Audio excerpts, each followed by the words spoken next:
where were you last week? Why were you watching our live stream? Were you too busy watering your lawn like I am?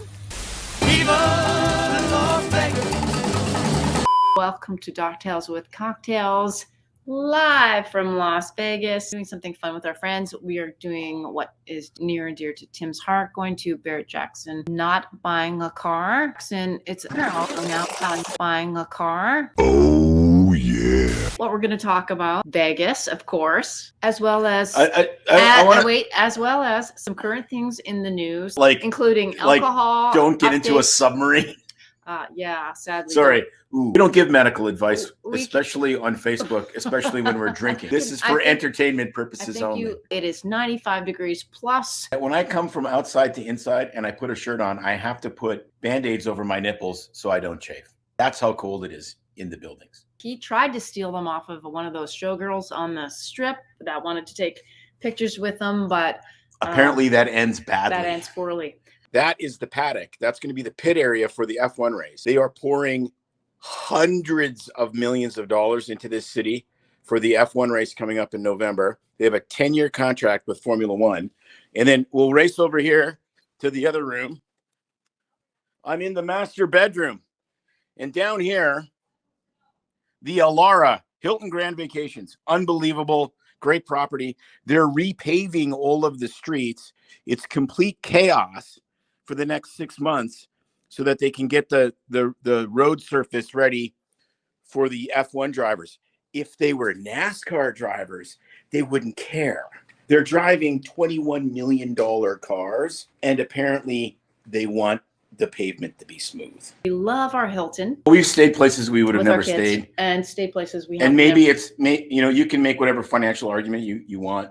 For us, it's the convenience. We show up. We know exactly what we're going to get. We know what the food's going to be like. We know what the room's going to be like. Anywhere we go in the entire world, it's absolutely amazing. We stayed at the Waldorf Astoria using hotel points, and we were just absolutely blown away. At Waldorf Astoria in London. I'm Maverick and she's Goose, and we're in a flat spin, and all I hear in my headset is eject, eject, eject. Nevada governor. It's Nevada, not Nevada. Okay, we're going to go down. It irritates the living hell out of people that live here. I'm sorry. It's not Oregon. It's Oregon. I think you should pronounce it the way the people that live there.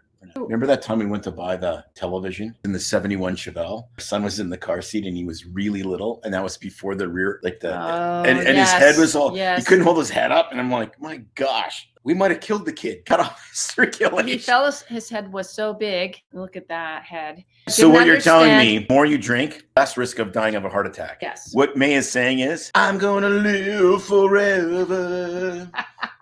I'm going to learn how to fly. Hey! That's what you just said. On the use of red wine consumption was truly on cardiovascular risk. Past 14 drinks of wine per week, your risk goes up. Less than that definitely improves cardiovascular risk factors. Beer consumption is totally different, and that's probably because there's so much carbs. But I think there's a massive caveat. The other thing that alcohol does that people don't understand is it lowers insulin resistance. Did you know that? There's a very, very important concept in medicine to understand, which is threshold events. Things do a good thing at a certain dose over a certain period of time. And when you exceed that, it can do a super bad thing. So 14 drinks a week for somebody that weighs 180 pounds might be actually beneficial to your health. 12 drinks a day will kill you. Like everything's like that in medicine. It's thresholds. Exercise to a certain point is good. And then after a certain point, it's actually a net negative. You came home from Sturgis with that stupid drawing on your arm? Yes, because I believe everyone needs at least one really bad tattoo. I have at least two really bad ones. You got that. And I have some really good ones. So he got that fixed. Okay, if you didn't catch that sound effect, Tim did. He was trying to replicate a master magician and he failed.